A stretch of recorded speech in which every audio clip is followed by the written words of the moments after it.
السلام عليكم ورحمة الله وبركاته. اللهم صل وسلم على سيدنا محمد وعلى أهله وصحبه أجمعين. أشهد الله إني أحبكم في الله.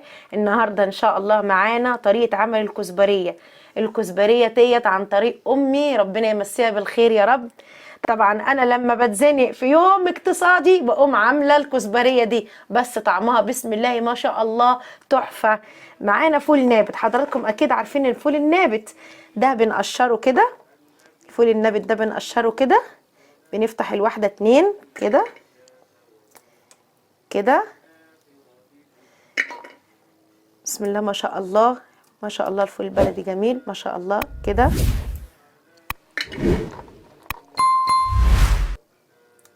اهي كده زي ما حضراتكم شايفين. هنكمل بقى ان شاء الله باذن الله باقي الكمية ونرجع لكم تاني. طبعا رجعت لكم تاني اهوت. ادينا هنا حطينا هنا بصله مع قرن فلفل بتتشوح كده، يا دوبك تتشوح بس كده، مش عايزاها تتحمر، يا دوبك نشوحها كده بس، مش عايزاها تتحمر. اللهم صل وسلم على سيدنا محمد وعلى اهله وصحبه اجمعين.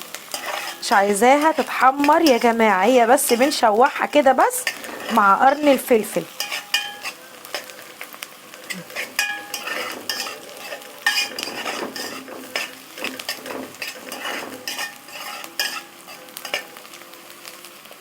بعد كده هنحط شفشق قوطه. بسم الله الرحمن الرحيم. بسم الله الرحمن الرحيم.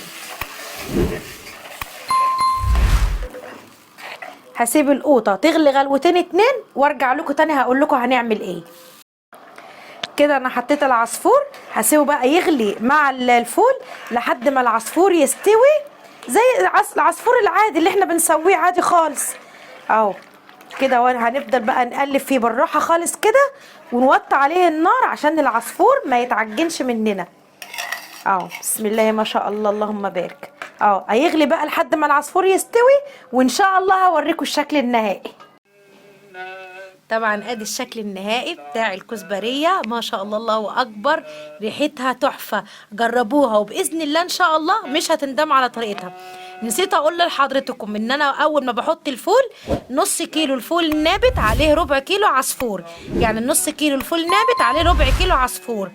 العصفور طبعا بيتحمر زي ما شفتني حضراتكم عملته، وادي الشكل النهائي بتاعه. طبعا انا عملت جنب منه بطاطس محمره وطبق لفت. بقى اللايك وتعليقاتكم الحلوه الجميله عشان ان شاء الله باذن الله القناه تكبر بيكم ومعاكم.